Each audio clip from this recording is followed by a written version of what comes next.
Welcome to a Trucker's Mind podcast. I'm Eddie McGee. It's your boy K Things. We're back, man. Episode 192. Yes, sir. Now, before we get into this podcast, I don't know how much the production quality is going to go up, but we got some of the acoustic paneling up that we put here in the little studio. Yeah. So you may hear more of a crispy sound, and if you don't hear it, then, fuck you. We worked hard, man. We worked hard to get these acoustic panels. We waited a long time. To get these up, man. Panels. But, even outside of the sound, it's a different feel. Right. It feels like we kind of closed in a little bit, so it's kind of cool. Right. It's just less, like, the sound is not traveling as much. Mm-hmm. But, yeah, we do this for the people, man. Mm-hmm. We want to make it easier for you to listen to the content because, if you're trying to make out what we say, then it makes it less easy to listen to. Yeah. It's almost like somebody giving you I don't know, when you get steak, right? This is probably a fucking terrible analogy. I'm glad you prefaced it. Yeah, I got to preface it. If you got a steak, it's like trying to eat a steak without a steak knife. Like, you can't chop the steak up and eat it and make it more digestible and easier to eat. Yeah. Imagine trying to eat a steak with no knife and you're just biting into a fucking steak. Yeah. That's difficult. That's how it feels when you can't understand the two people talking on a microphone. Like a big chewy fucking steak. Mm-hmm. All right. Let's get right into it. Before we do, if you wonder why we're not mentioning the Kyle Rittenhouse situation, we have intentionally chose to forego that whole conversation. Mm-hmm. So if you're wondering why we're not talking about it, it's just it's tiring. I'd rather not go into it. Go get your takes from Fox News. Yeah, go get your takes from wherever else, man. We're not even gonna fuck with that. Yeah. All right, let's get right into it. Recently, singer or rock star Sophia Urista urinated on somebody. So today we'll be talking about urine. All right, Sophia Urista, Brass Against front woman, apologizes after urinating on a male fan at a concert. Brass Against singer Sophia Urista has apologized after she urinated on a willing fan at her. Somebody put willing and put it in a what do you call that? Parentheses. Mm-hmm. at the stage of her band show in Florida. She took to her social media and put up a statement stating she has always pushed her limits on stage, but admitted that her peeing stunt was not right. FYI, at a concert, Sophia called a male fan on stage, made him lie down, and then urinated on him while performing Rage Against the Machine's Wake Up. The band is now permanently banned by NASCAR from its venues. Oh, dang. Yeah. And let me tell you something here. Here's her apology. Hey, everyone. I want to speak to my performance at Rockville Metal Festival in Daytona. I have always pushed the limits in my music and stage. That night I pushed the limits too far. I love my family, the band, and the fans more than anything, and I know that some were hurt or offended by what I did. I apologize to them and want them to know that I didn't mean to hurt them. I am not a shock artist. I always want to put the music first. I'm grateful for all of your continued support and continued love and support. You're not a shock artist, so why are you peeing on people? What the fuck? Yeah. That's pretty shocking, isn't it? I wasn't her first rodeo. Yeah, it's not your first time peeing on people. R. Shelley, okay? Yeah, here's my thing, right? My biggest issue is it's never a problem when men are getting degraded. Like, when women get degraded, it's a problem. I feel like anybody being degraded, even if they're willing, right? Let me just switch the scenario up for people to really make sense. Imagine if I'm a rapper, right? And I'm rapping like, yeah, rapidy rap. And then fucking... You got bars, bro. Yeah. Well, imagine if I'm rapping, I tell a girl, hey, you come up on stage. You want me to pee on you? And she'll be like, cool. And then I pull my dick out and pee all over her face.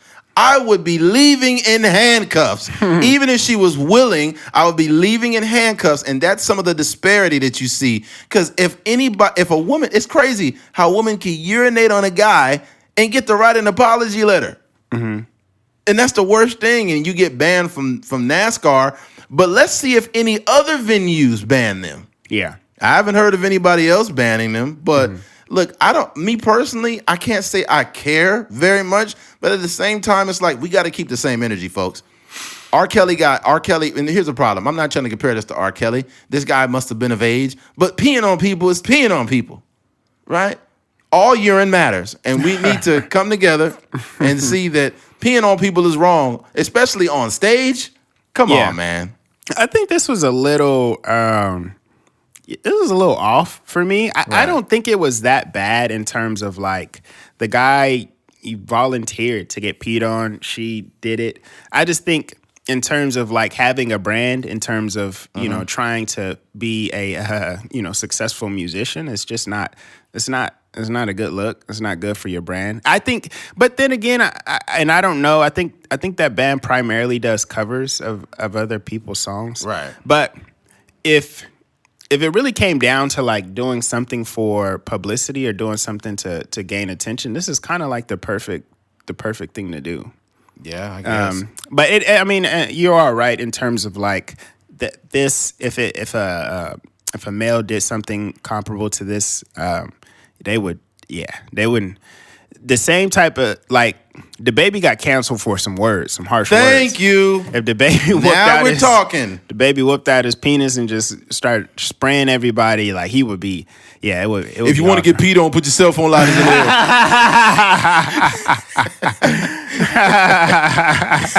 If you're in the parking lot peeing on people, put your cell phone lighters in there. That's crazy.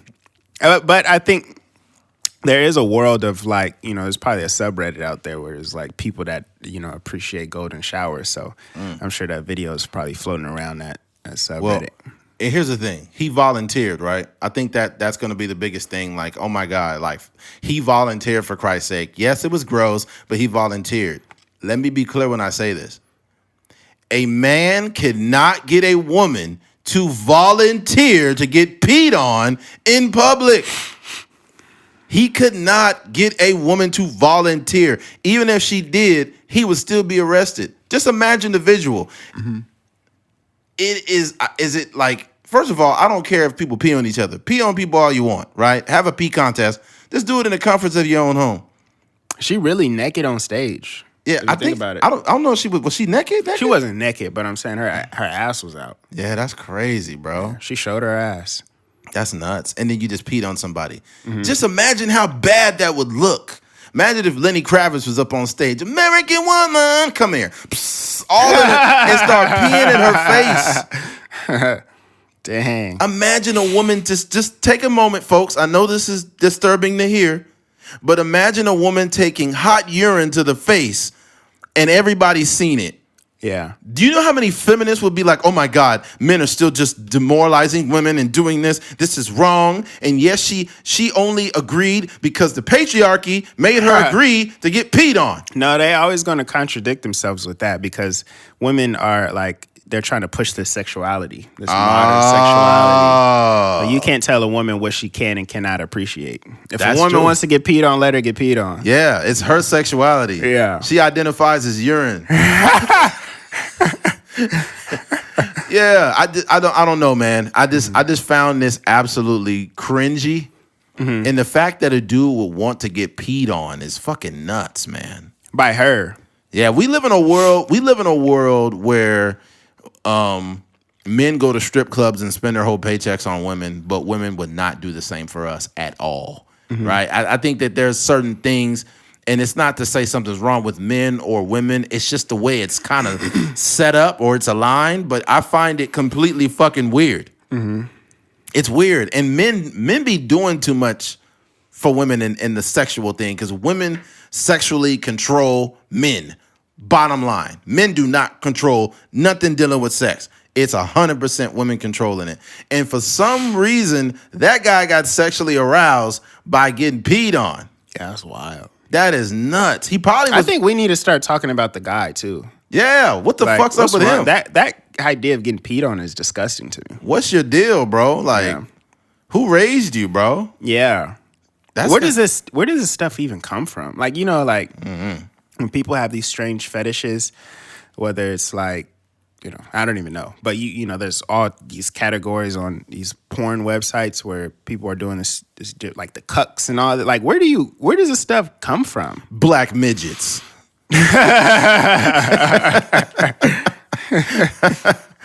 You know the most hilarious thing about porn sites is they really be like, "Are you 18?" Like, nigga, nobody's gonna like. Nobody cares. They had this like big page. Are you 18? Only click if you're 18. Do you It was probably some kid. He was probably like 13, 12 years old.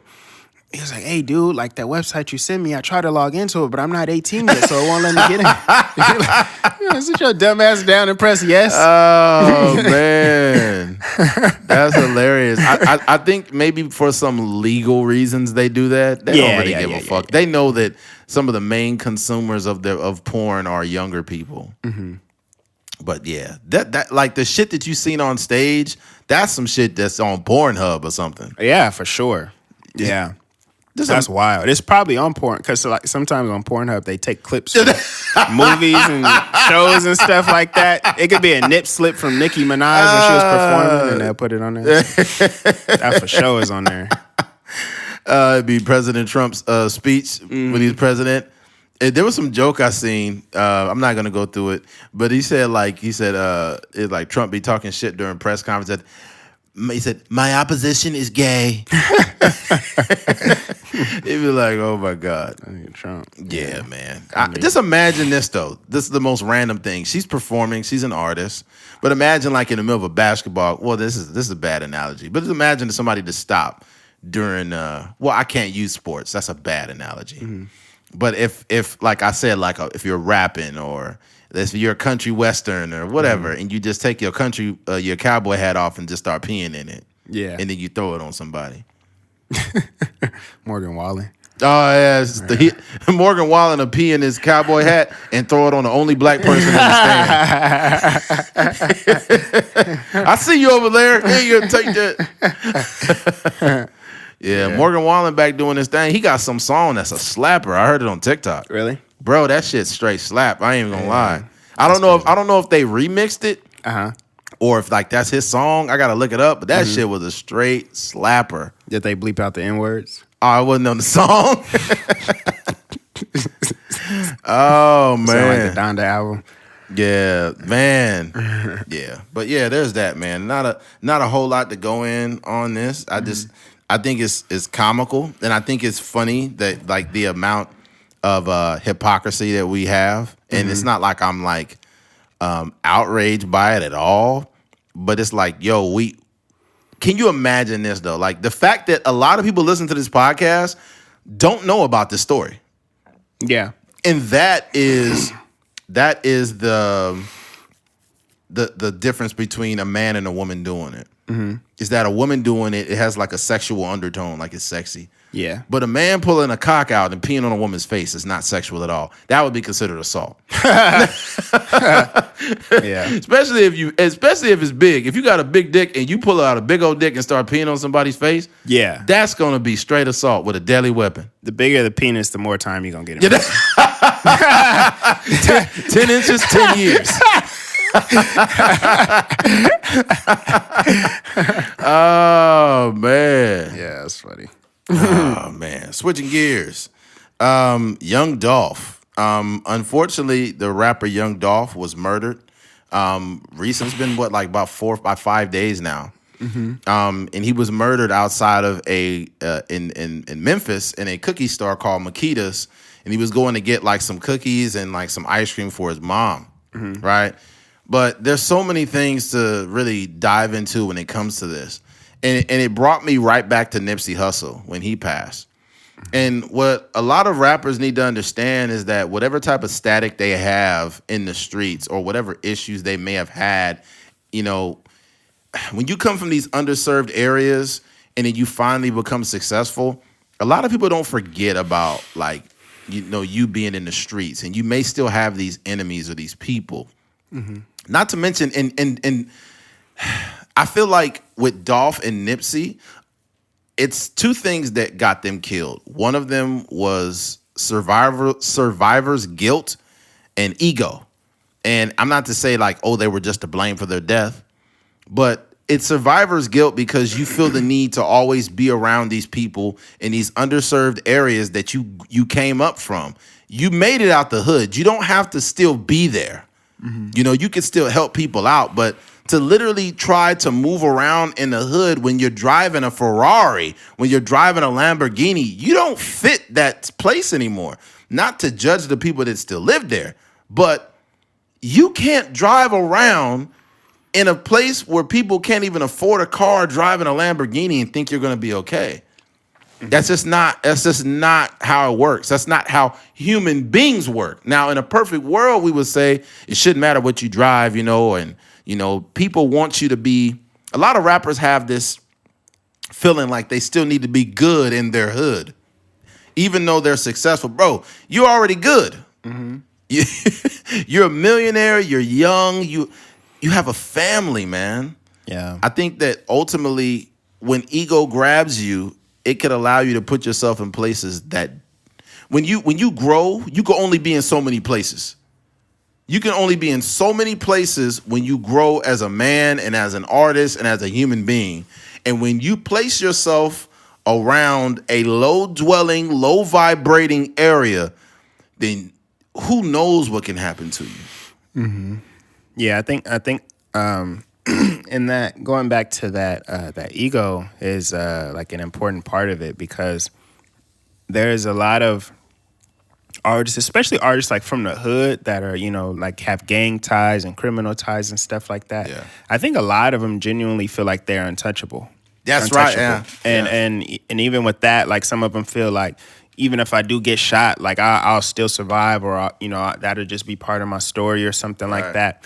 And even with that, they think that, or they believe that if I do die, I'm going to die a legend. You know what I mean? If somehow I end up, especially because we see it so often. We see, especially like Biggie and Tupac, when Biggie died, it was streets was flooded, at his funeral and stuff like that. And Pac, obviously this nigga Pac been dead for over 20 years. Yeah, 2 decades. 96.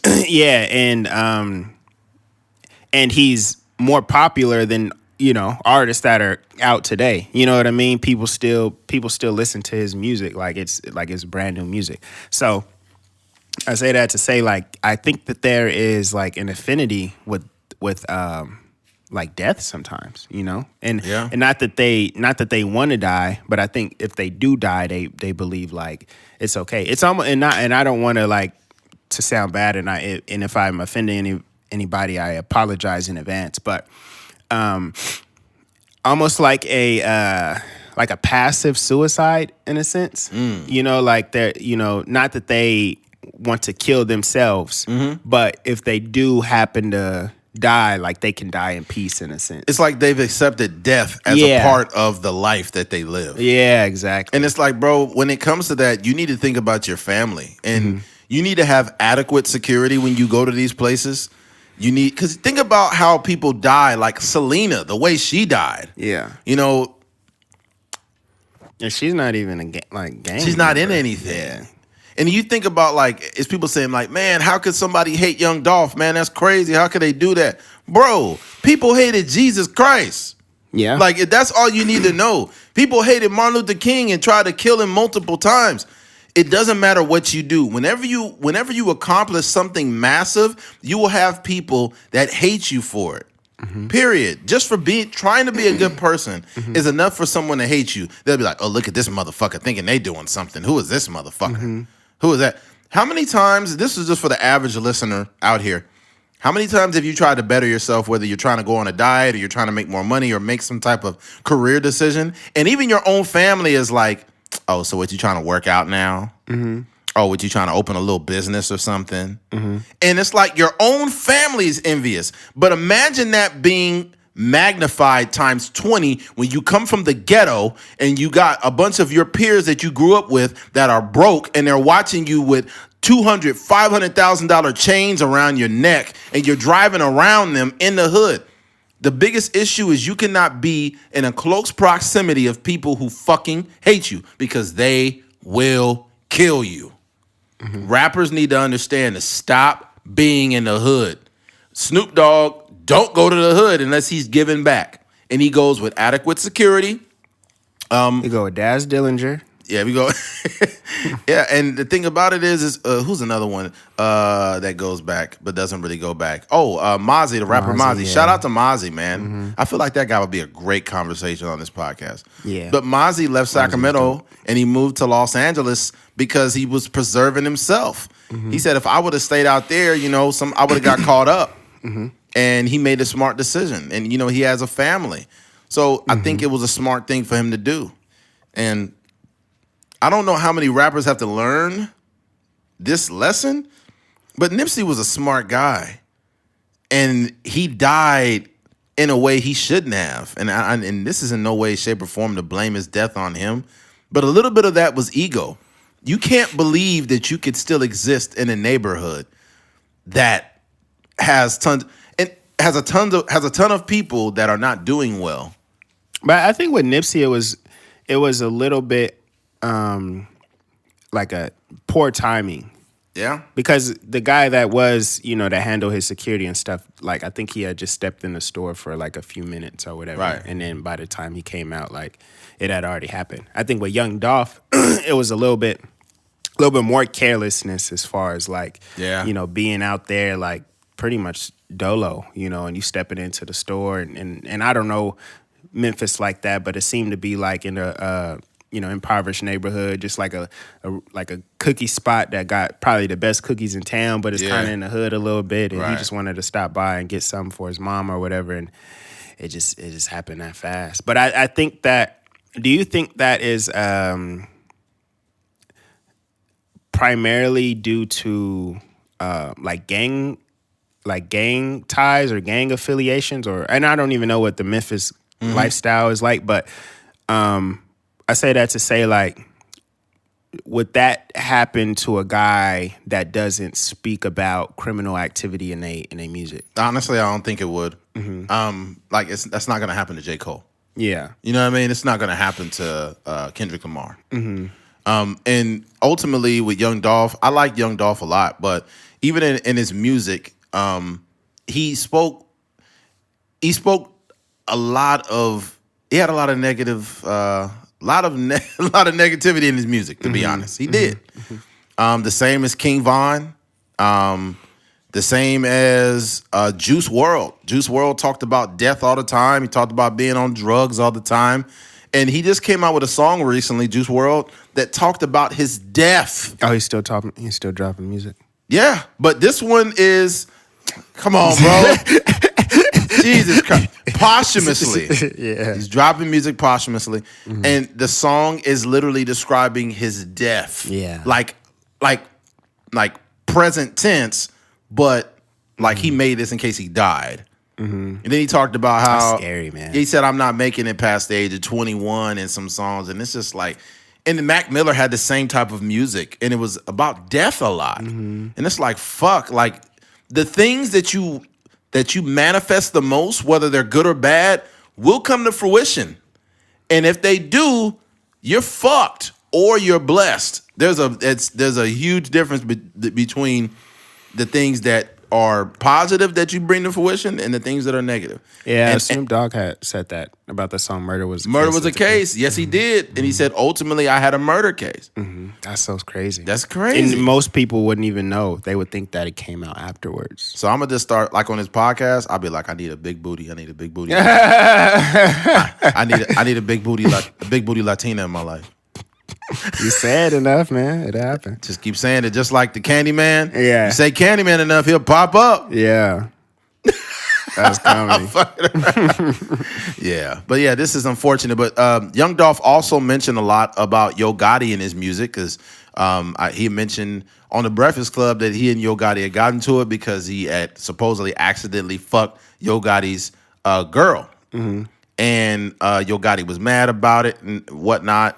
And even in some of his recent music, he be calling him a big head motherfucker and all kind of shit. And Young Dolph got shot, I believe it was in L.A., and then there was another attempt to kill him, but they shot at his car. He had a bulletproof truck.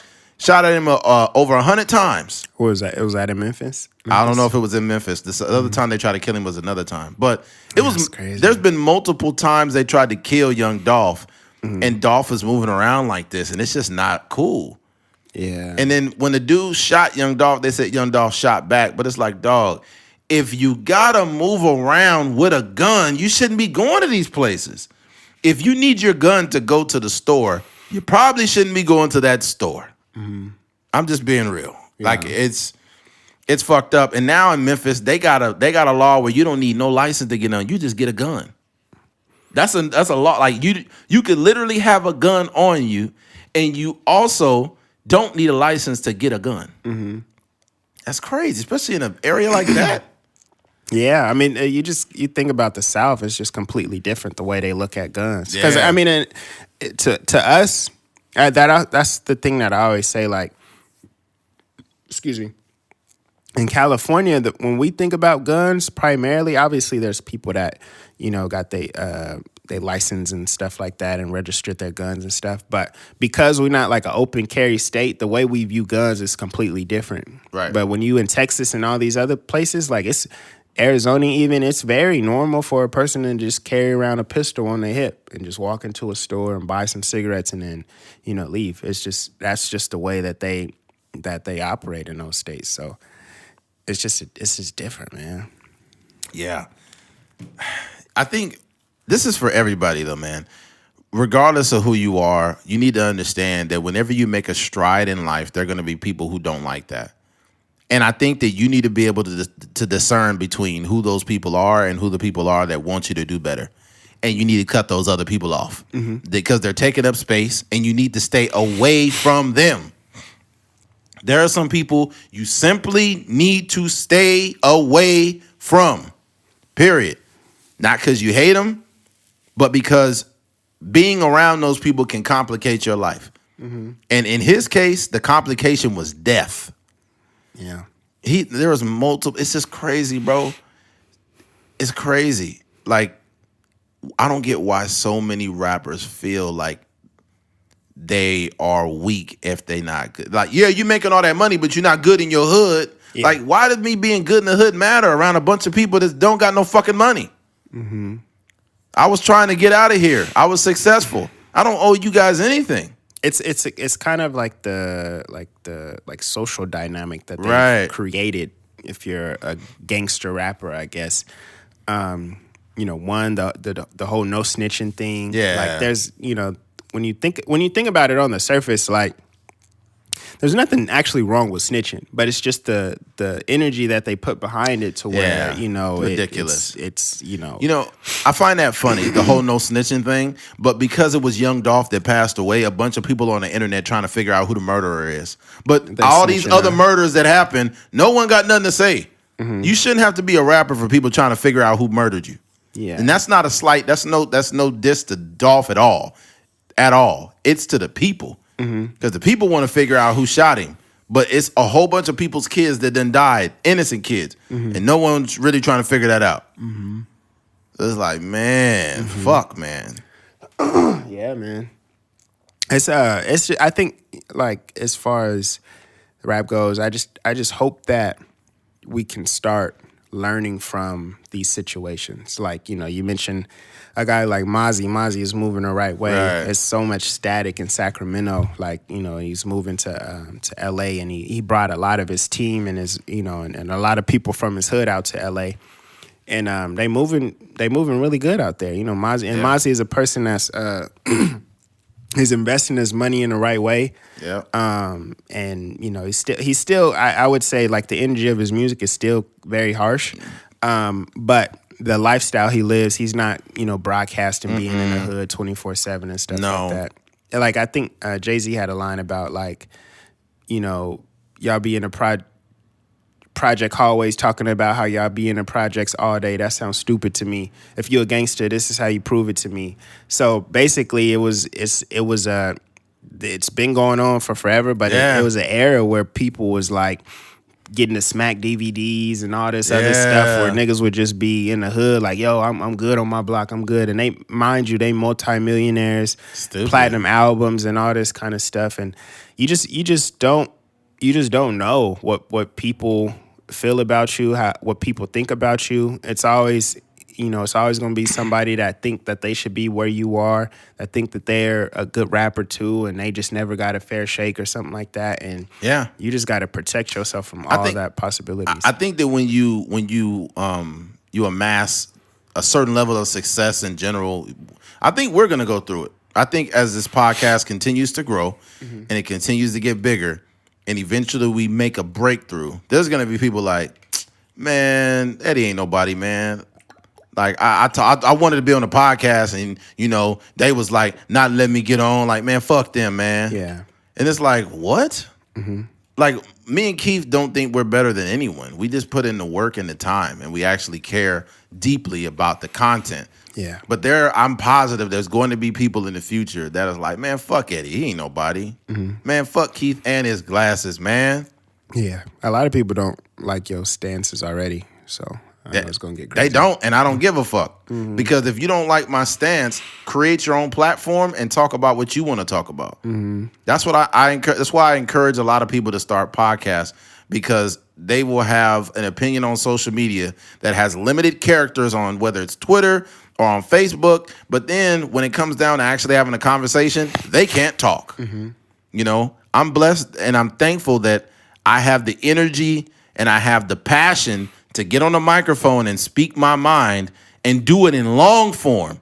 So if you are wondering why I have this stance on something, you have 2 hours to really grasp why I feel the way I feel, versus a person that's just like social media activists, Yeah. What did Kendrick say?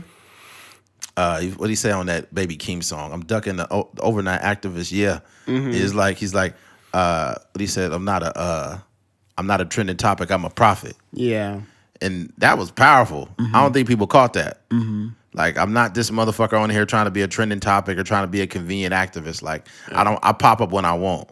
And I really am passionate about stuff, so I'm not going to just be tweeting when something happened just because y'all want me to. Right. It's a Schoolboy Q. That happened with him when Nipsey died. They was like, yo, why ain't Schoolboy Q said nothing?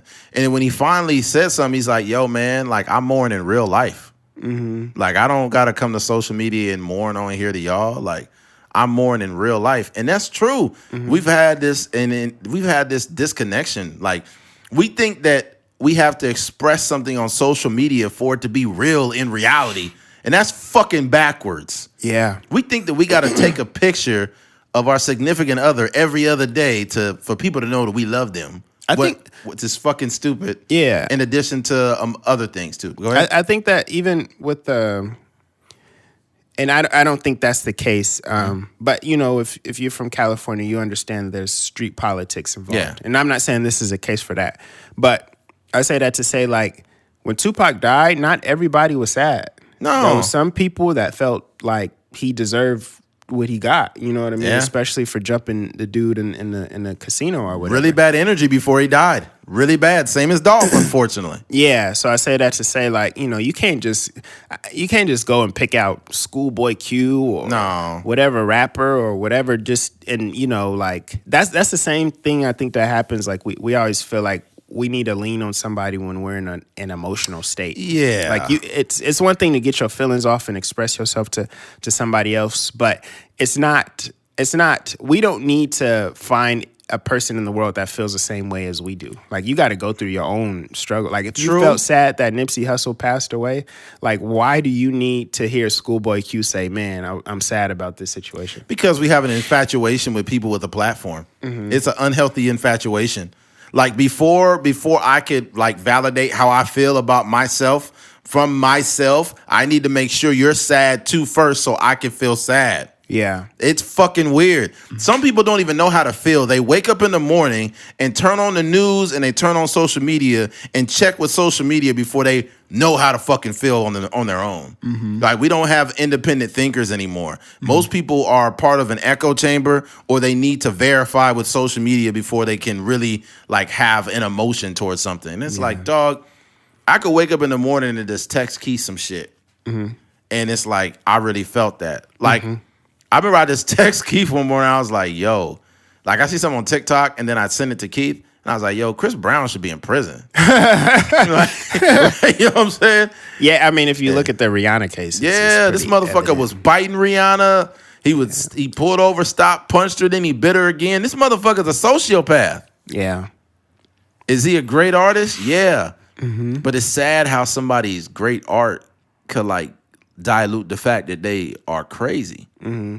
The shit that Chris Brown did, he had to be under the influence of a lot of drugs. Because to bite, he bit her, bro, multiple times. Mm-hmm.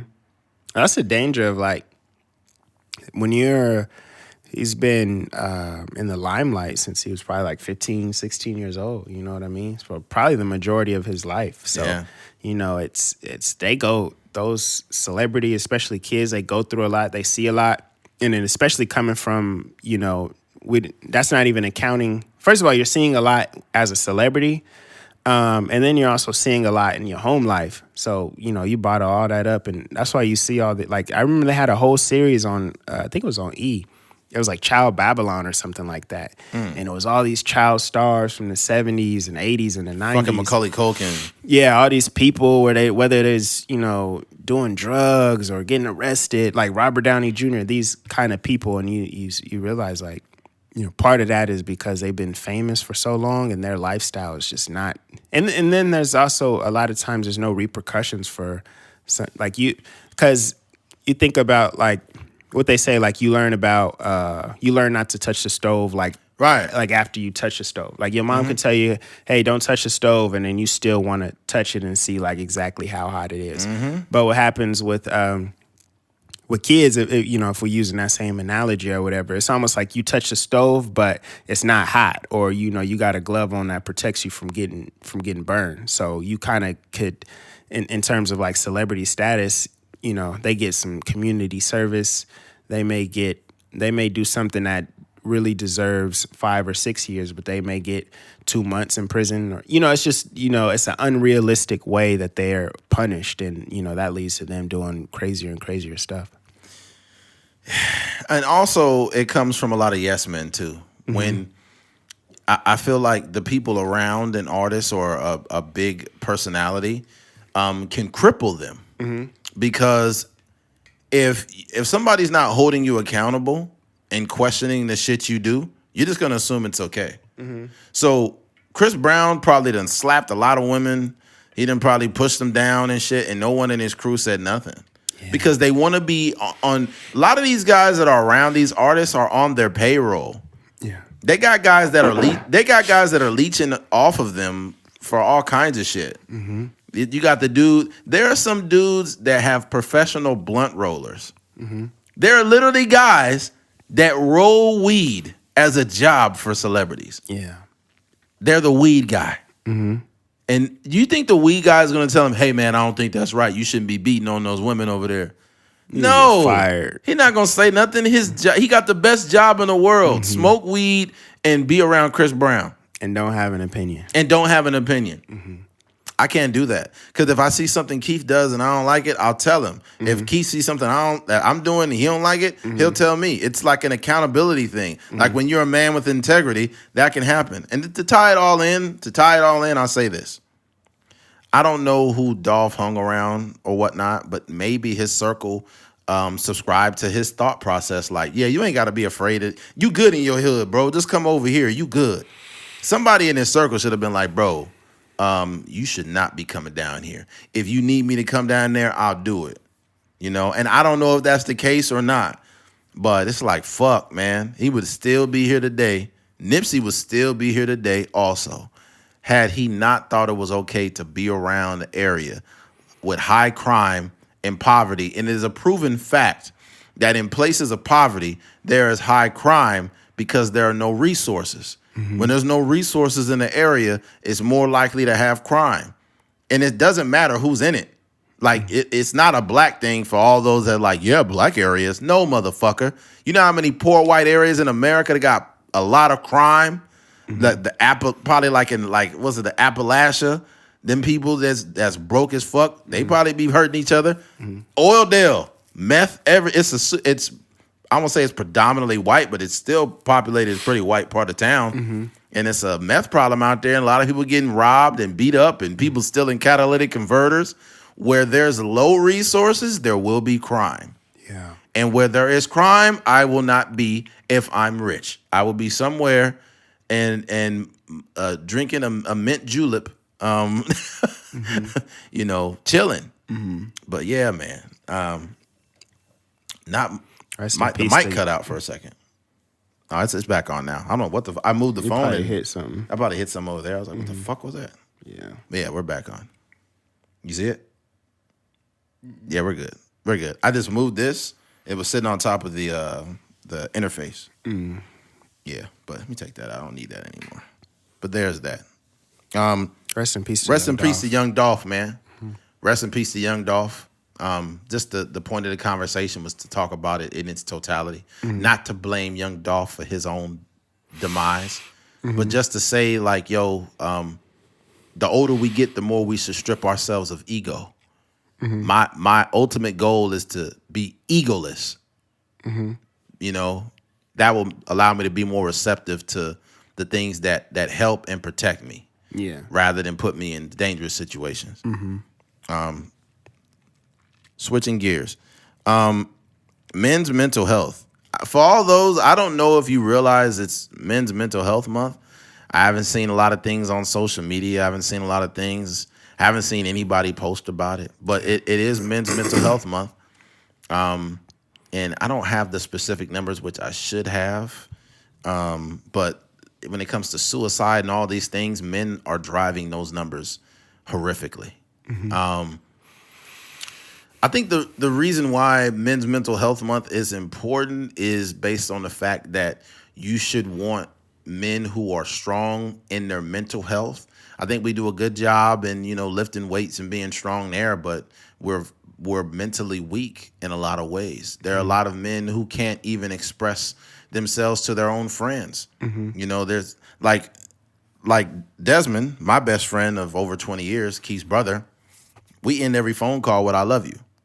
Every single phone call, because we have that type of relationship. You know, it's not a hit to your masculinity to tell your friend that you love them. There are some men that never told their friend that they loved them until the day of their funeral. You know, like, man, you know, and it's unfortunate that we have these things, but this is an extremely nuanced conversation. Yeah. I'll just give a couple examples. I think we need to normalize saying kind things or nice things to men. And I don't think that it happens. For example, with men, when we communicate, more times it's under the guise of, I guess, of insults or jokes. Like, look at this ugly bastard. Ah, you fucking ugly motherfucker. Ah, this guy's ugly. Oh, he's drunk. Oh, he's broke. Oh, it's never really like, hey, man, I like your car, man. Hey, man. Hey, I seen you been working hard in the gym, bro. You getting those gains, man. I'm proud of you. Keep working. What the fuck with my phone? God damn it. Anyways, we don't do that enough. Jeez Louise, turn this shit down. Son of a bitch. Damn it, man. We don't do that enough, right? As men to other men. We don't compliment men. We don't really say enough nice things to other men. We need to normalize that. If you see a dude with a nice hat or a nice car or nice shoes or something and you want to say it. And then you will notice that man is awkwardly receiving your compliment because he's not used to getting them. And then women, what makes it bad is women don't compliment men either at all. Women do oh my God, they say nothing. And I'll give you the evidence. Some women are like, that's not true. I compliment people. No, you don't. No, no, you don't. Here's why. More times than not, women are afraid to compliment the average guy walking around, telling him that they like his shoes, that they like his hat, because they're afraid that the guy will hit on them. So they don't say anything. They don't say, hey, I like your hat, I like your shoes. They don't want the guy to think that they like them, so they don't tell men shit. The only men that get compliments from women are guys that they consider sexually attractive on average. That is it. That is it. Now, it could be an uncle or a brother or a cousin. They may give a compliment, but that don't happen all that much either. But just women out in the world, there are way more men that walk up to strangers. I mean, to women who are strangers and say, I just think you're beautiful. I just want to let you know you're beautiful. Women don't walk up to men and say, I think you're handsome.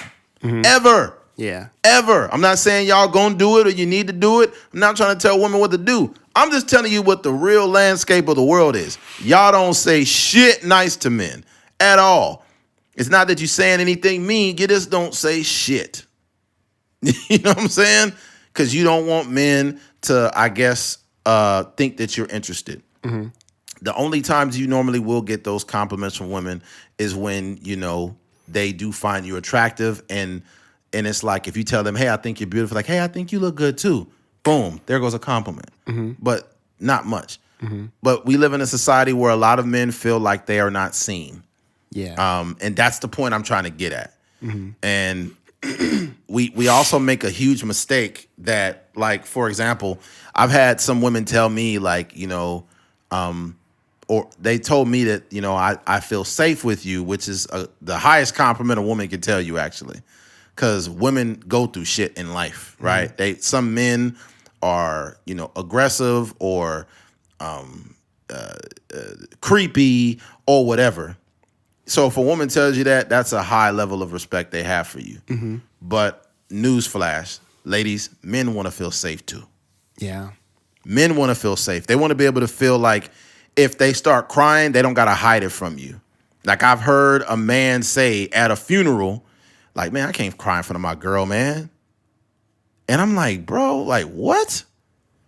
Like, do you think that's her or do you think that's him? Just his own pride, or I think it's a mixture. I think it's like it's societal problems with men that don't feel like they can open up, because one, they don't feel like nobody cares, and then they also feel that it's weak.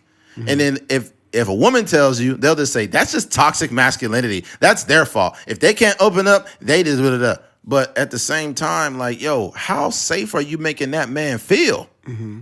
Because that's another thing. You can't just blame it on toxic masculinity, because another one is how safe. If I should be able to cry, yell, whatever to get my emotions out, and my girlfriend or my wife should be there for me. Yeah. Right? The same way that a man will be there for a woman if she's crying and she needs to express herself, we just accept it. Mm-hmm. But a lot of times, men, if they express themselves, they got to worry about backlash later. If you get in an argument, like, oh my God, you're just so fucking emotional and you cry about everything, because some women do that shit. Mm-hmm. And when men trust a woman and the woman turns around and throws that shit back on him, that's just a bad recipe, man.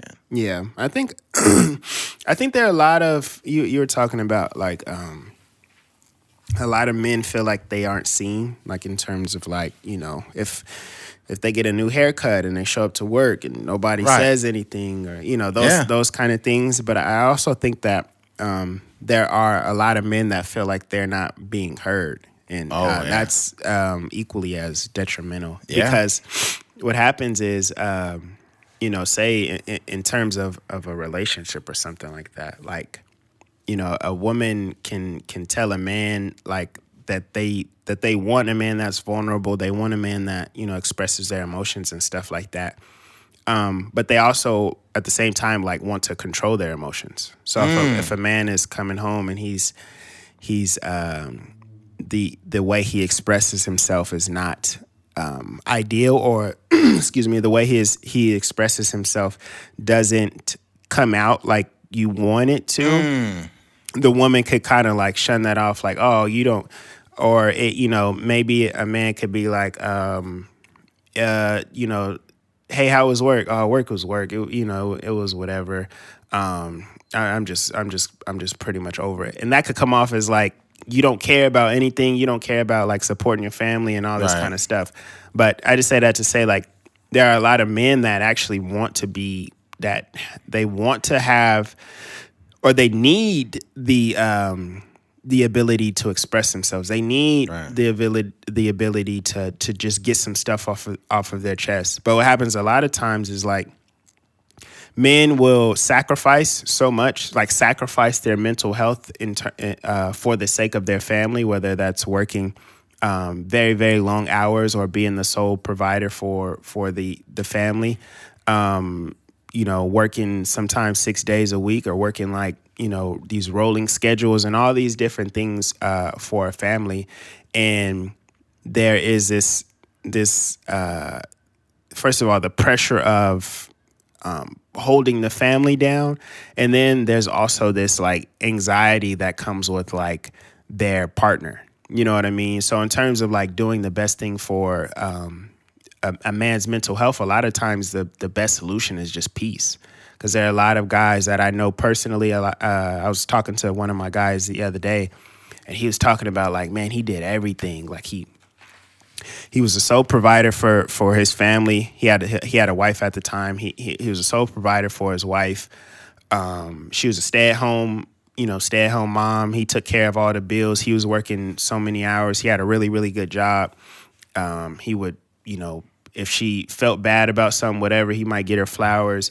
If she felt insecure about body parts or whatever, he may pay for those type of things. He did all of that only to come home every single day and be arguing. You know what I mean? So, and sometimes an argument is not necessarily the woman's fault. It's, it's a culmination of both people. Yeah. But, in terms of like this mental health conversation, like you would think that if a woman is just staying at home and she's not necessarily like having to work so many hours, she would put in the effort to just bring peace to this man that's putting in, that's risking his mental health on a daily basis to provide for the family, instead of like adding on to it when you come home. And you talked about like, you had an example of a guy that was working like 12-hour shifts, and then he come home and then the girl hand a baby to him. Yeah. You know what I mean? Like, I just think overall there's a lack of concern or care for like the man's mental health. And in my last point, even in terms of like how women view relationships, right?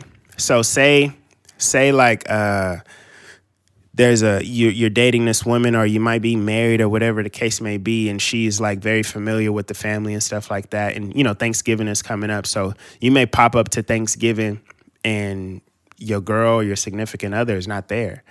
The first question they're gonna ask is, after they ask like where she's at, what did you do? And it's not even she could have cheated on you. She could have done all kind of different stuff. But in terms of that, it's a lopsided way of looking at, how we view the concern for women and then the concern for their mental health, and, vice versa. I think there's a lot of sayings out there like, happy wife, happy life, or like, the woman is the prize and all of this. But let me be clear, right? You say happy wife, happy life. So, does the relationship being good, is it based around making the woman happy? Is that what a lot of women, is that the narrative you've bought into? Because I'm going to tell you guys right now, why you believe in these happy wife, happy life and the woman is the prize, your boyfriend's about 2 days away from blowing his fucking head off, okay? So how literally. So how about you just stop for one fucking moment and take a moment to think about what's going on with him. I made a comparison. It was like, imagine you work for this massive company, right? And the company starts growing, and the company's doing good, and the numbers are doing good, and they're making more money. But the employees aren't happy, right? So one party is happy. The employer is extremely happy because his business is booming. But if his business is booming, do you think he takes any time out of his day to see what's going on with the employees? No, because as long as shit's going good for him, then he ain't worried about the employees. Mm-hmm. This is what happens with a lot of relationships too, or just a lot of people out in the world. Like, you have to look, if you say like, I feel good, but at that moment, you need to take time to consider how that other person's feeling. Like, you genuinely need to look at it, because sometimes it's lopsided. Am I saying that women are the cause for men committing suicide? I'm not making that statement at all. But what I am saying is, especially after I listened to a TED Talk There was a TED Talk of a woman that said her relationship was fine, but she would catch her husband in these moments where he just seemed like he was kind of down. And she called him multiple times. She would ask him if everything was okay. And it seemed like he was all right. But then on her birthday, he left her a note. And it was a suicide note. He killed himself on her birthday. And she didn't figure out what was wrong with him until after he took his own life. I'll say this. For a lot of women, this should be a call to action. I think that you need to take more time to consider what your man is going through. Because life ain't just great being a man. It's not so just peachy like a lot of people think it is. Yeah. Oh, you're a man. Boo-hoo. I feel sorry for you. Don't let feminists fool you. Because there's a lot of feminists out there that have man hate. I'm all for feminism, but I'm not for the man hate. And a lot of it has become intertwined into this idea, right, where men just have it so great. It's a lot of men out there that are tired. You know how many men tell me, man, I'm just tired, bro. They work in 12, 14-hour days, but it's a different tired, though. It's not a physical tired. They be like, man, I'm tired. And there's context to tired. I think that we definitely want to be careful with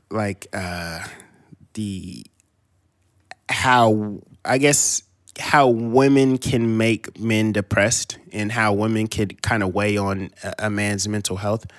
But I will say in terms of examples and people that I've spoke to about, their own mental health struggles and stuff like that. And I will say that from the people that I've spoken to, there are some people that have definitely used the partner that they were dealing with at the time, or the amount of arguments that they had, or just the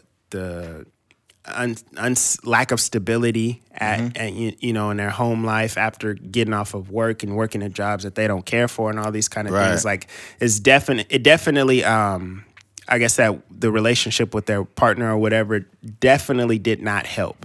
And sometimes even hurt, their mental health to where they wanted to end it. They, whether it was like notes, like you said, or, pulling over to, driving recklessly, or, all these different things, or overdoses, or whatever the case may be. I just hear it time and time again. And I think that it saddens me so much, because I know that that's something that seems like so easy to maneuver. Right. Like, if you know that you're in a relationship with somebody and you know that, whatever you're doing is not causing them to be mentally healthy, I think leaving them is a better option than trying to consistently put up with this toxicity. But I think sometimes what happens with those type of relationships too, we kind of, not that you want to put any blame on the person that's dealing with the mental health issues, but we sometimes want to keep the family dynamic together. You want to fight through this, if you're married, you've been married for so long, you want to do everything possible to keep the marriage together if you have kids and all this kind of stuff. And that, I'm telling you, so many times, and hearing people's stories and knowing people personally, you just see the struggles that they're dealing with. And a lot of times, a woman is involved. And I think what happens too, and some of the stuff could be so small. You know what I mean? When you think about a person, a man that's working, maybe in the oil fields or working some sort of job that is very taxing, and something as simple as a woman coming home and she complaining about her day consistently. You know what I mean? And it's taxing for a lot of people, because I know me personally, I'm an empath, meaning when you hear about these stories, you kind of take on the emotions of the person telling you these things. So if there's anybody out there that's like me, and you're working at a job where you're trying to, your mental health is holding on by a string, you're working, a very dangerous job, and then you kind of bottle your emotions in because you don't feel like you have the platform in your relationship to get it off. And then your wife comes home and she's complaining consistently about her coworker. Oh, such and such is sleeping with him, and all that. Like, you're just consuming all this negativity after being, dealing with that for hours and hours. And that's just the type of stuff that men go through. And I feel like a lot of men don't really have the platform to get it off. And I think even with that, it's important for us, like as men, to communicate with other men. You know what I mean? Because I think, like, oftentimes, we be in our own world and we don't necessarily have the time to take on everybody's problems or listen to everybody's issues. But, if you feel something on your heart, like even me the other day, there's a guy up here in our office that's a neighbor. He's an assistant to a lawyer. And I see him in passing, and I'm usually on the move. Excuse me. I'm usually on the move doing my own thing. But I've heard him like 2 times now tell me mention being lonely. Like, man, like because he's an assistant lawyer, but the guy that is the head guy, I guess he doesn't be there. I guess he's not there that often. Right. So I chop it up and, the casual, hey, how you doing? I always ask him, like, hey, how you getting acclimated to the space and stuff like that. And then he'd be like, you know how it is. It's just, I'm usually there by myself. So he said it once and I just kind of like brushed it off. And then he said it again and I was like, oh, this is like a pattern. Yeah. And I don't know if, I don't know what his mental health is like or whatever the case may be. But, just most people aren't built to be alone like that. No. You know what I mean? And he may come from a space where there was actually more people that he was working with, and then they kind of broke off and did their own thing, and now he's just sitting there. So I basically, I was telling that to somebody else, and he was like, bro, if it's on your heart, go talk to him. Like, go over there and bring him a soda or cookies or whatever the case may be, and just make up an interaction. Yeah, exactly. Because, it could be a million people passing you on a daily basis, and you could still be very lonely. I think this is what I will say is this is like, once again, I'll reiterate, we're not trying to make this a woman on man problem. But I think in order for women to be more aware of men's mental health, what I want you to do is not probe your husband or boyfriend and ask them a bunch of questions. I want you to pay attention to their interactions. Pay attention from the time he leaves, from the time he comes back. And you'll be like, fuck, that's 16 hours. So before you want to open your mouth about some trivial shit, understand he was probably at a job that he did not want to be at, okay? He spent more time at that job than he wanted to spend. And then when he came home, he probably just wanted to either watch football or watch a show or just talk to you. Just talk to his girl or his wife about regular stuff, about something they seen that was funny or something like that. But when you go right into nagging about something, or you're mad at a first world problem, like, oh, this, I can't believe this happened. You can't expect a man to be as enthusiastic about something that's bothering you when in actuality, what he's dealing with is a whole nother level. Because what women need to understand is, as a man, when you can't provide for your family, you are worthless. So nobody prepares you for that. So we go off into a world where we are expected. Let's be clear. We're expected. How many women do you hear, especially on social media, about how many men are just trash and how they're not providers because they expect a man to be a provider. And as men, if we can't provide, we're worthless. So whatever we got to do that to take care of our families. That's a pressure. Then we also have to be emotionally available for you. So when you're going through shit, we got to listen. And you guys, women have gotten so comfortable with expressing themselves, but not comfortable enough to listen. So what happens is, if we do express ourselves, you kind of invalidate it or argue with it, and then we just don't want to hear it. So we just give up and we stop coming to you with anything because we get tired. A lot of men are tired from more than a physical sense, but mentally they checked out a long fucking time ago. A long time ago. There's a lot of men out there, especially now that I know, especially truck drivers or guys around my age, that are just single and they're content with it. And it's because they don't have the energy. Like me, I already work a job that consumes a lot of my time. Yeah. But I have to be sure that I have somebody that is not going to, somebody at least is going to be available. One thing that I see too, like with those kind of situations, like I think that I think that men express themselves more often than people would recognize or women would like to recognize.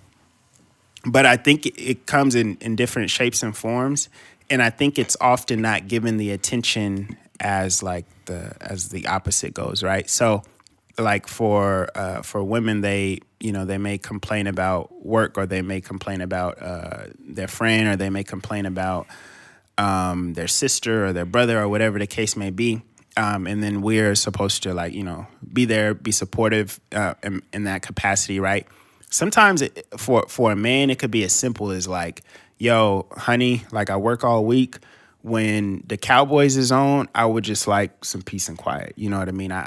You can talk to me. Obviously, I'm not going to tell you to shut up, but just make sure I have enough peace. Don't be asking me to come and help you cook, or don't be asking me to fold clothes or whatever. Like, it's a 3-hour gap. I just want to watch my game in peace because I work all week, right? But as much as the woman's complaining about her friends or family or whatever the case may be, that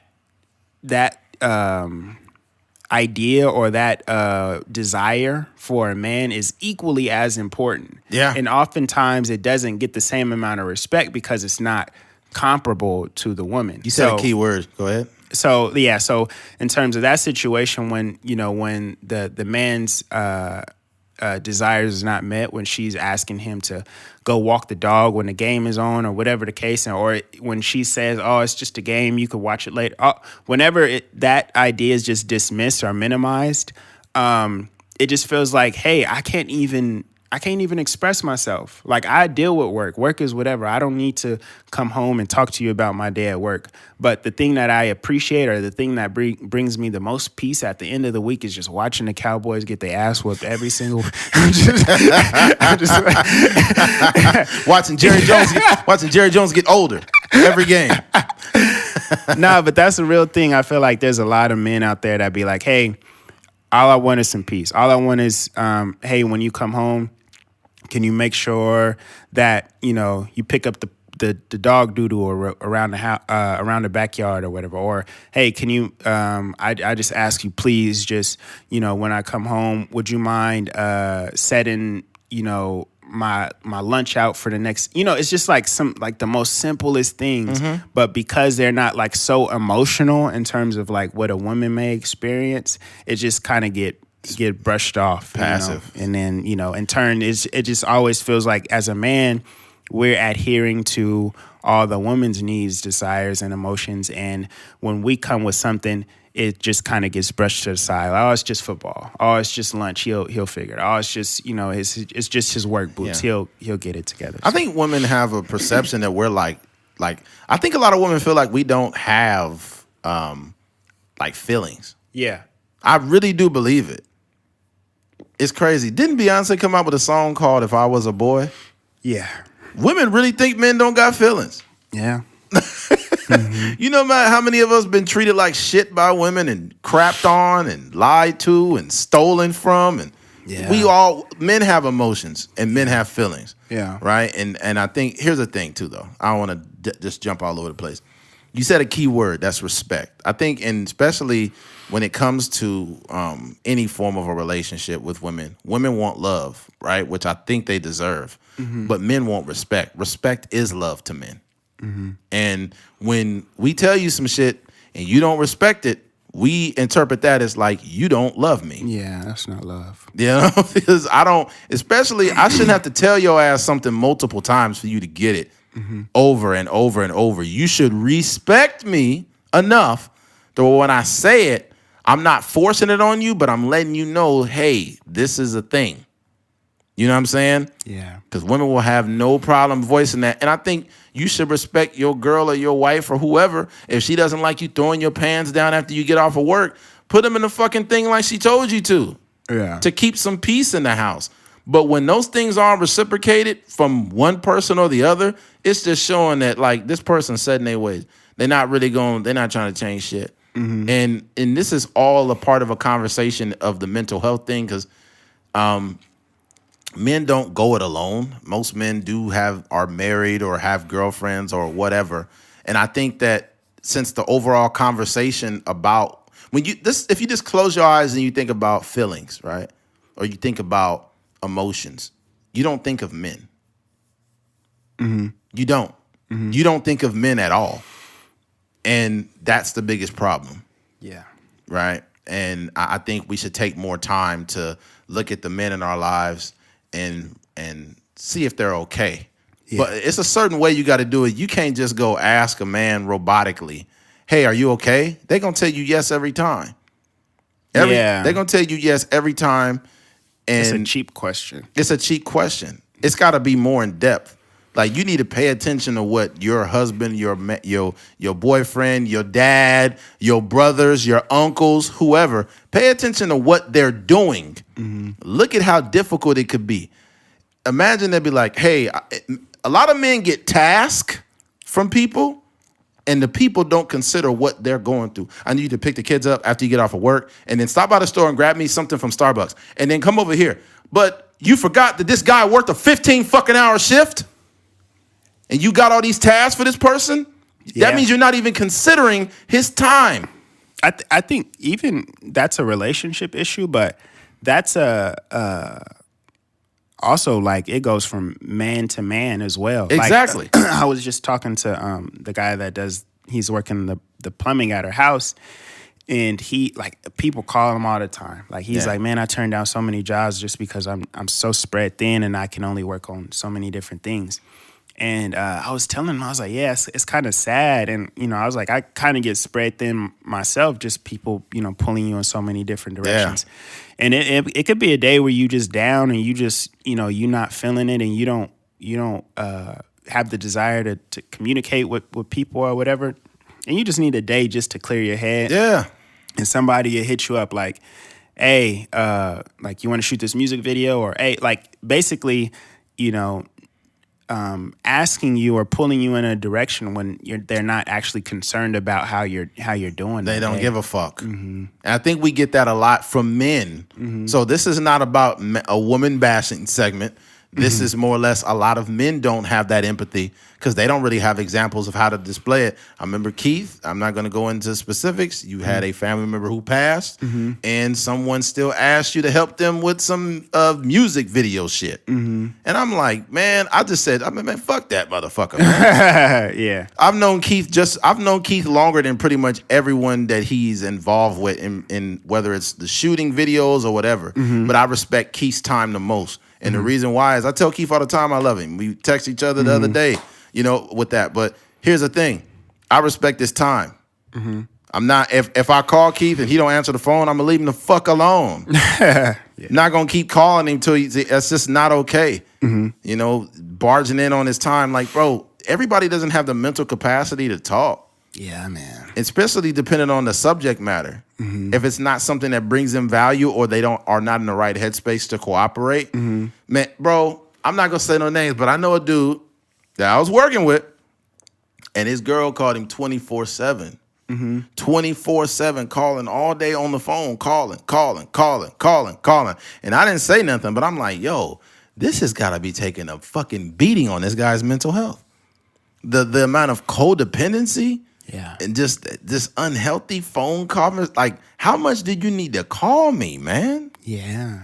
He got to put up with that. You don't got to put up with it. He don't have to. But yeah. He has to, kind of. It's just like, yo, we need to, like, overall, the conversation is men's mental health, but I think all of us need to question the type of shit that we do. And also just not be kind to one another. Yeah. We've known... I know some people, not too many, but I've known a few of people that have unfortunately committed suicide. Yeah. And there's some things that are symptomatic. Mm-hmm. You kind of can see some things. There's a prequel to these things. Mm-hmm. And you don't always know all of them, but sometimes I just reach out to people randomly. I'm like, hey, man, I just want to let you know. I'll just text somebody or inbox them and just check up on them. Mm-hmm. Mm-hmm. And by the time, sometimes you check up on them and they'll be like, man, thank you for checking on me, man. I'm good, man. Everything's good, man. God bless you. Yeah. And that you could tell that kind of meant something to him. Yeah. I think, with that, I will even say, like, if anybody out there that needs to like speak to a therapist or something like that, like, and I say that as a person that is in therapy, like it's ironic. I actually started, I think I started this month. So I had not even knowing it was like Men's Mental Health Month or whatever, but You get a discount. My insurance pays for it. Use the discount code Keith's Counselor. Hashtag eight truckers. Hashtag Keith's Therapist. Hashtag 20% discount. But no, I think it's more accessible. That's my point. It's more accessible than people think. There's people obviously that they may charge the $300 an hour, $190 an hour, or whatever. But there's also people that take certain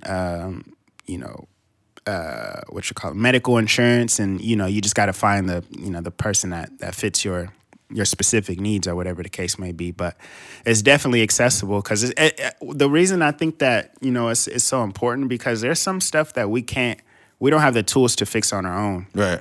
I think for me, like a lot of the stuff I've dealt with in my life, whether it's my relationship with my dad or whatever the case may be, I was able to kind of like, maneuver through that and kind of think through that and meditate through that and come to a place where I'm in good spirits. But there are some stuff that is just above like our own understanding. And I think that's, the good thing about having a therapist. But even with that, like,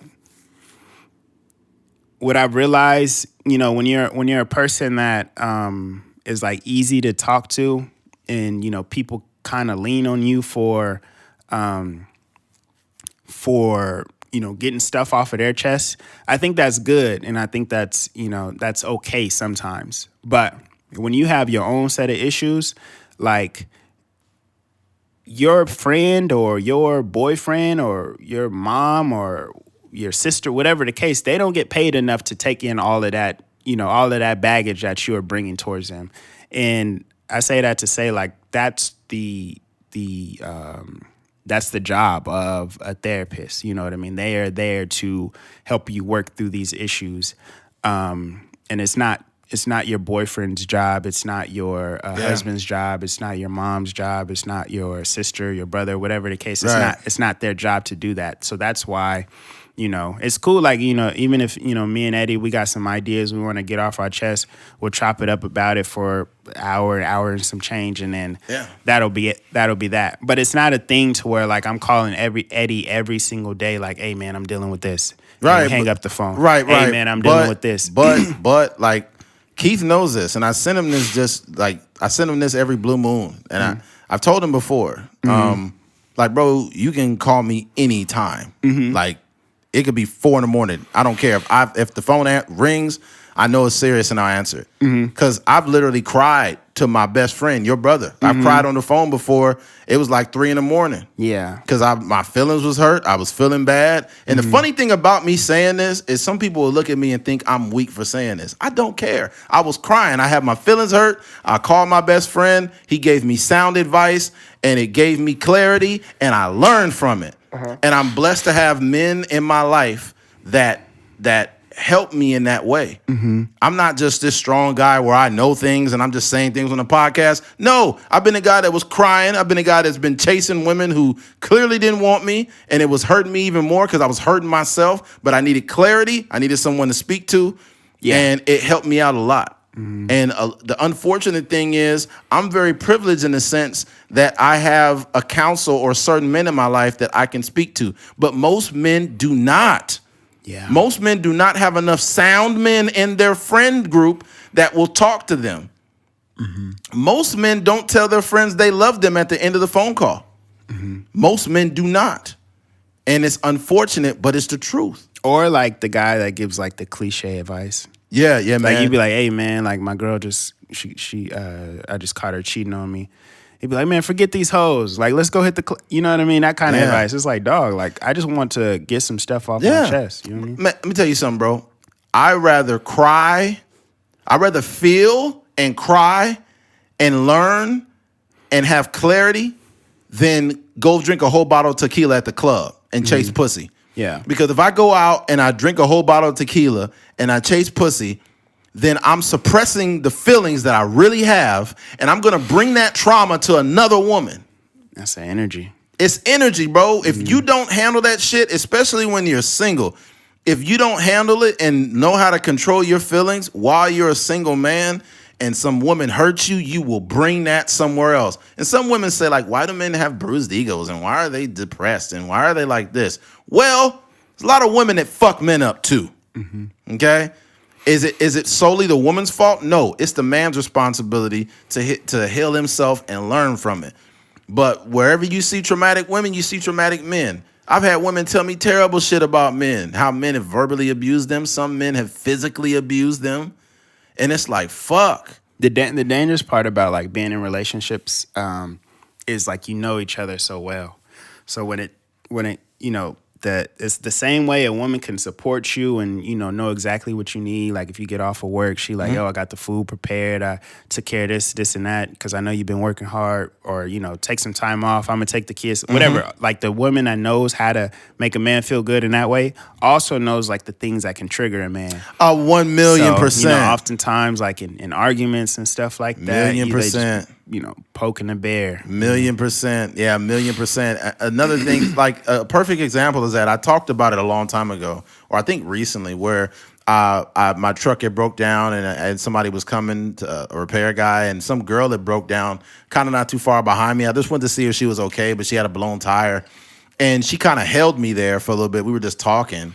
And then she's like, oh, yeah, my boyfriend's going to come. And when she said that, I was about to walk off. And she just continued the conversation until he got there. Yeah. Right? And I think that she knew that interaction was going to trigger her boyfriend.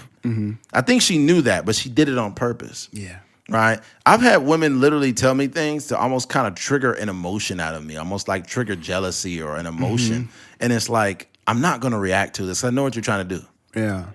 And it's like, I think what it is too is a lot of times women have dealt with guys who were either really insecure or really controlling or whatever, and they use these tests on other men. They use these tests on other men to see where you are, you know, if you're a jealous type. But at the same time, all you're doing is really being fucked up. Yeah. Like, instead of trying to get to know me, you're just trying to use these tests to see if I'm jealous or if I'm insecure or whatever. That's a terrible way to... And the thing about that is, like, if you're looking for a flaw, you're going to find it. You're going to find it. Obviously, like, we're human beings. We're all jealous. We have insecurities. 100%. The whole nine. But if you're just, like, looking for those things, that's a dangerous way to be dating. It's a toxic thing to do, and I've had a lot of women try to do it to me, and in my head, I was laughing because I'm thinking, like, do you think I can't see this shit test you're doing? Yeah. Like, I see it. I see it 100%, and I don't care, you know, but it happens, and it's conditioning. But we'll close this topic down, man. I think everyone's mental health matters. Women's matters. And I think the only way men's mental health gets better is when women notice. I think the only way women get better is when men are proactively involved in women's mental health and things that they're doing. Because it's a lot of women out here that's toxic. It's a lot. There's a lot of men out here that's toxic and also don't know how to express themselves at all. A man expressing themselves on average is punching a hole in a wall, and that ain't cool. That's crazy. You know, punching a hole in a wall. And women get a bad rap for being really emotional because they are. Men are just as emotional. They just express it in usually not great ways. Yeah, punching a hole in the wall, that's wild. Punching a hole in the wall. Then you don't get your deposit back. Right. And then, or drinking a lot of alcohol at the bar. And you'll never catch me in a bar, man. You know why? Yeah, you can't suppress even like there's guys that be like, try to like sex it away. All right. Like, oh, my girl cheated on me. I'm going to go sleep with three different women. It's just honestly, bro, if I'm depressed, I can't have sex. Yeah. If I'm depressed, like I know this is TMI, but I can't get my dick hard if I'm fucking depressed. Yeah. Remember one time I was hooking up with this chick, and this is disclosing a lot. I was about to hook up with this chick, and I just was off my game because I had so much going on in my mind that I couldn't stay on task. Yeah. You know, and women don't really have much empathy towards that. They're just like, oh my God. Like, some people is like, you wasted my time. Some people is like, sex drive and their like mental is separate. Mine's is on the same path. Yeah, I understand what you're saying. In order for me to be like turned on and into it, like I have to be there. I have to be present. You know, like I guess some people think we're robots. Even in terms of like you see like couples that get into an argument and the next thing you know, like they just having sex. Yeah, I'm not gonna have a mad boner. I'm so fucking mad at you. Yeah, I couldn't even. That's how. And I don't have like an ex-wife or anything like that. But I, thinking about how I am just as a person, I couldn't imagine like having an ex-wife or a baby's mom, and then like we be broke up and fighting all the time, and always on the outs, and then just going over there and just knocking her down. No, you're not getting this dick till we resolve our issues. Yeah, I'm not about to be over here having some angry Jody dick from like I'm not Jody from Baby Boy. I'm actually a functional man. So for me to give you hard dick, I need good mental health. Yeah, that's real. That's facts. Yeah, man, you tripping. There you go. That's how you get the best dick. Like, make sure your man is mentally healthy. You get some good dick. Right. But that'll be messed up if we say that, and then they do, but then he busts fast. Like, it was good. It was like 2 minutes, but it was Keith and Eddie was right, but it was only 1 minute. Oh man, that's crazy. That is so crazy. All right, switching gears. Tiffany Cross, a news anchor, she basically stated, let's say, MSNBC host Tiffany Cross is slammed for saying her trucker brother is at risk because the industry is full of white men who voted for Trump. All right, this was he said in verbatim. Let me go down. She said, this is an industry populated by a lot of white men over the age of 55, Cross said. This group of people overwhelmingly voted for Trump. Some people have talked about aggressive truck drivers cutting them off or not being helpful. So obviously, the more populated it is with people of color, I think you'll see less of that, she alleged. But how can you encourage people to come and disrupt this space when it seems a bit underwhelming? Day then responded that the best way to encourage people to get into trucking industry is by showcasing other black people and women like herself who drove for 8 years. And yes, I ran into lots of racism, Day admitted, but however, I was out there to do my job. I appreciate you for helping us get this word out, Day told Cross. The women will be able to close the deficit if we just let them know. Okay, here's my thing. Cross was acting like Vlad TV. Yeah, she was. And I'll say this. Like, we keep the same energy on here. When somebody that happens to be white says something that's tone deaf about black people or about something, then we don't try to cancel them or talk crazy. We try to provide context to the situation. Yeah. And this one here, this is just this is ignorant. Tiffany Cross happens to be a black woman, but she's offering the conversation of race to a situation when it doesn't match up. See, I'm actually a trucker, right? And I think anybody that drives a truck knows that this is just skewed information. I work for a black-owned truck company where it is predominantly black men at this company, right? And when I go out daily, and maybe it's different in other states, but I'm from California, there are a lot of Mexican truck drivers. There are a lot of black, maybe it's not a whole lot of black truck drivers, even though there is, but we only represent 13% of the country. And in California, it's not a whole bunch of us here, right? So, but I do see a lot of black men driving trucks. I see a lot of Latinos. I see a lot of Indian or Middle Eastern people driving trucks all over Los Angeles. It is a fucking melting pot, okay? It is a melting pot. I don't see a bunch of angry white men blowing their horns saying, "Bruh, Trump, baby, Trump." Like, I don't see this, okay? And I've had a lot of helpful truck drivers out there. Now, am I saying that there's no racism in the trucking industry? I'm not saying that at all. I'm sure there is. But I have not really experienced that myself. I just think that some people, especially on the MSNBC or Fox News, is guilty of this shit too. They love pushing a narrative even when it ain't necessary. This was an unnecessary time to push race into this issue. The biggest issue with the industry and why there's a driver shortage is because companies don't treat the drivers right. And a lot of people are realizing either they'll just quit and go to another profession, or they just won't even get a CDL to begin with. Another reason why there's a driver shortage, companies such as CR England, Swift, CRST, Prime, companies like this, they are CDL farms. They get a bunch of people and just give them a CDL and put them on the road. They barely give them adequate training, put them on the road, and then now they're only putting these people in fucking automatics. And the reason why they're putting a lot of drivers in only automatics is to have that restriction on their license so they can't get a real job. I don't know if you may not understand all the nuances of trucking, but I drive a manual. I could drive a manual, I could drive an automatic, I could drive anything, right? But here's the problem. The problem is when you get a CDL through these companies now, they train you only in an automatic, and most fleets are manual. So they're basically trapping you into getting these jobs. Yeah. Because nobody's going to hire you with a restriction on your license. And they pay these companies pay shit wages. So they want to wonder why there's a driving shortage. It's not because of lack of diversity. It's because of lack of respect. Yeah. That's the biggest fucking problem. Yeah.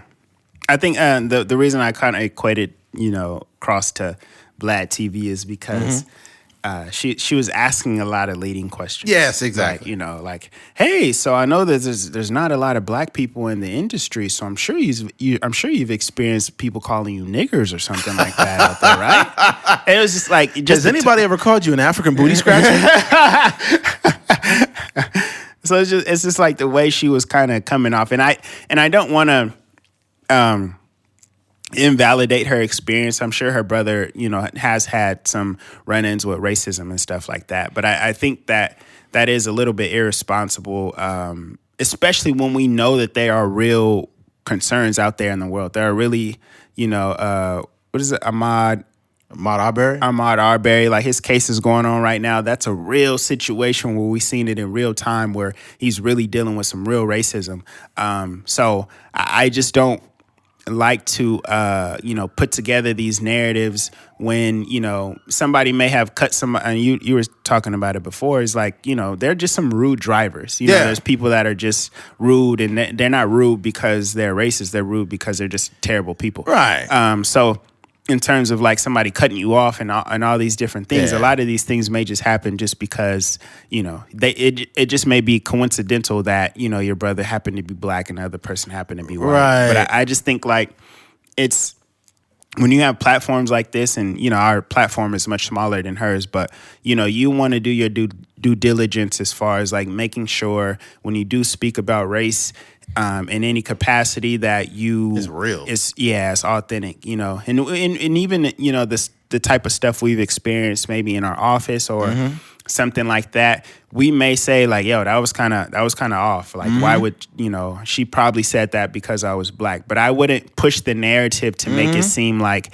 everybody in this office or everybody that I run to on a daily basis is racist, or there needs to be more black people over here without actually looking at the real legit numbers, because even when it comes to numbers, you can find numbers to kind of skew it to what you believe, and that was a good thing about that interview, is the lady that was answering the question, she was keeping it pretty like objective. Like, hey, I own a company and this is how it is. We do experience this, we experience that, but that's not necessarily what we try to push. We just want to promote our company and promote the lack of jobs out there, and hopefully people could start getting their CDLs and start working again because we need it, type of thing. Yeah. Even if you did make trucking more diverse with more black drivers, like that's not gonna change the quality of driver. Like, we talking about drivers. We're not talking about something else. Like, it's just gonna be, if you add more black people, it's just gonna be it's gonna be more people overall that drive better or drive shitty. Like, it ain't gonna matter. I've had somebody you ever see somebody drive so fucked up that you gotta look like, man, who the fuck driving like that? You gotta look at their face. You gotta look at them and you be like, see what race they is. This motherfucker. I be trying to guess the race. You trying to guess? I'm not gonna say exactly which race, but I be trying to guess. And I be like, yep, that look like one of those, one of them cans. Oh, this guy is crazy. Yeah, but you look in there, you'll see a black guy driving like shit, and you just be like, oh wow, you know. And it doesn't matter ultimately, right? I think the race of people that get the worst rap for driving bad are Asians. They get the worst. They get the worst fucking treatment ever for, like, they can't even be a bad driver. They got to be the best driver ever, or they got to get good grades and drive good. Goddamn. They got to get straight A's. They got to be math geniuses, and they got to learn how to drive. Like, that's just too much responsibility. That's too much responsibility. Yeah, man, that's crazy. What and it's like people just, and what's crazy too is the whole what was the thing called Stop Asian Hate? Yeah. Right? The Stop Asian Hate movement was the quickest, shortest thing ever, because I ain't seen nobody talking about it. Yeah, that's... It's like all of a sudden nobody hate Asians no more. That nigga Jeremy Lin sat down with the president and whatnot, and you ain't heard from him since. The president? What you mean? Nah, that didn't really I was like, what? He was kind of like the spokesman for it for a while, doing podcasts and interviews. Yeah, Jeremy Lin seems like a dope guy to like have a conversation. Yeah, Jeremy Lin is cool. Yeah, he seemed hella cool. But yeah, man. Like the problem with mentioning race, like today, this is why we chose to forego the Kyle Rittenhouse thing, because race is an element that you would bring up in a case like that, and I'm just exhausted. This is not really a podcast where we just talk about race every week. So we decided to just not even fucking talk about that. I will say with the Kyle Rittenhouse thing, it's I think we have to start like moving from the narrative of like this, and not because the way, I guess, because there wasn't really black people involved in the actual 100% case. They're only comparing, his lack of, a conviction to another person in a comparable situation. Right. That's exactly where I was going. It's just a hard argument to bring, because it's never going to be the exact same case. 100%. Yeah. So it's just a tough. We obviously wish that he had got convicted, but it's just a tough go at it when you're trying to say like he should have got arrested or he should have went to prison because another black person in this same scenario got this amount of years when it's not the exact same situation. It's not a comparable case. Yeah. Like if you have black teen defending himself, then it makes it exactly the same. Yeah. It makes it more undeniable. But what happens is if you try to make these comparisons, it just makes you look like you're confirming your bias. Yes. Instead of actually picking a case. So like that's why, like, as a podcaster, you have a certain responsibility that before you just go off and start talking about things, try to make it to where it makes sense to all parties involved, right? Like if you're gonna have a way that you feel, but if opposing parties can see the validity in it, then it really makes sense. Like I seen some people make points for Kyle Rittenhouse. Some of them I felt like, well, that makes sense, but why was he doing this, or why was this going on? But I just don't. It's not a hill I'm willing to die on as well. I think too, like and as the casual social media aware person, we don't always look at the evidence and stuff like that, or how the case is actually going. We just know that a person did this, it was caught on video, right? And then they got arrested or whatever. And I'm saying this, from kind of like semi experience with my uncle's case, because he was murdered, but when it comes time to sit down in court and the lawyer and the DA or, the people are presenting evidence and stuff like that, you realize that it's very tricky, right? So the stuff that we've seen from Kyle Rittenhouse, and they do all these like pre-trial conversations, and, they present arguments and stuff pre-trial.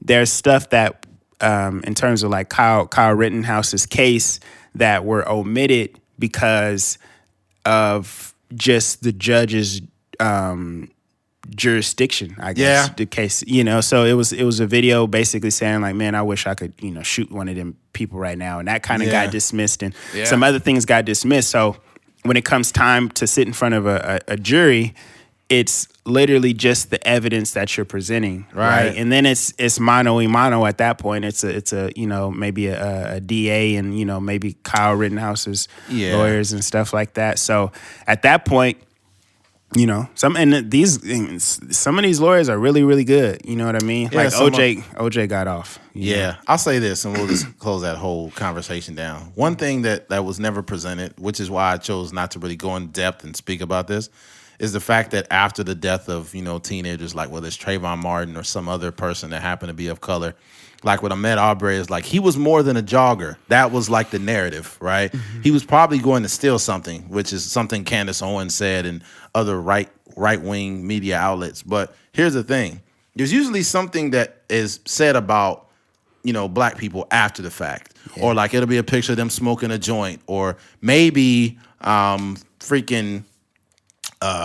Trayvon was it him weed or he was holding a gun or something? Trayvon Martin? Yeah. He just has Skittles in Arizona. No, I'm talking about the pictures and the stuff that comes out later. Oh, yeah, I don't know. I don't know if he had a gun or had weed or whatever it was. But those pictures went to the forefront, right? Yeah. And a lot of right-wing media was running with that, saying like, look at this kid, like look what he was into. When there is a viral video of Kyle Rittenhouse beating up a girl and it was not put on anything. He was even the commentary. He was beating the girl up, and nobody said nothing about it. And I'm like, okay, well, I think we kind of understand what's going on here. I thought I heard Andre Ward in the background commentating. Oh God, he's giving her a left hook. It's a right hook and a left hook. Forget about equal rights. What about equal lefts and hooks? Yeah, but yeah, man, it's something I'm not gonna go down a rabbit hole about. Yeah. People have a way they feel about it. It was self-defense. That's what it was. And like, we kind of talked about it, but we didn't really initially want to. One thing I will say, too, is that above all, like, people are showing, like, a lack of care for the people that lost their lives. Mm-hmm. Like, just in general, like, King Von, for instance, right? He lost his life while essentially fighting somebody, right? He was fighting Quando Rondo and somebody shot him. Right, there was like an outpour of love and support for him, and he kind of streams went up and all this stuff like that. Essentially, that was the same thing that happened in this case. You know what I mean? Like it was just a conflict that ensued, and then somebody lost their lives when it may have. In a normal case, it may have just resulted in like just a bruised eye or something like that. But a gun was involved. That's what I'm saying. So I just say that to say like I just wish that there was feel however you want to about Kyle Rittenhouse, but I just wish that people would show more love and concern. You got to understand though, it's bigger than that though, because it's all about confirmation bias. You have to understand that like we talk about how liberals and conservatives do things. Conservatives that are more or less obviously have right-wing ideology, more or less are gun people, right? Mm-hmm. Second Amendment, pro-2A people, right? Which, I mean, I have a gun myself. But it's basically anything defending the gun person, right? And in this case, they don't like protests, especially Black Lives Matter protests. Right-wing people hate Black Lives Matter. So it's confirmation bias to say they were rioting. Black Lives Matter, all they do is riot. Did you know that over 93% of Black Lives Matter protests are completely peaceful? But the reason why anything goes to the news is because the news media is feeding you all the most fucked up shit. Yeah. Right? So what happens is you got people like Tiffany Cross that's believing that most truck drivers are white racist Trump supporters, and you got right-wing people thinking that every Black Lives Matter protest is a fucking massacre. Mm-hmm. And it confirms their bias when they say, oh, man, well, he was defending himself and he was doing this. They wouldn't be saying that if it was a different scenario. But based on the fact that it was somebody at a Black Lives Matter rally that got shot, it is always going to be okay with them. Mm-hmm. The same way if somebody at a Black Lives Matter rally got ran over by a car, they would say, well, they shouldn't be blocking the street. Yeah. There's not going to be empathy. God. There is no empathy where there is bias. And that is the reason why I don't ever lean on supporting something so much that I don't question it. Yeah. Like with Black Lives Matter, the idea of Black Lives Matter is great, but it's also an organization that is not on the up and up also. We've seen where some of the money is going to like presidential buying houses and stuff. All kinds of shit.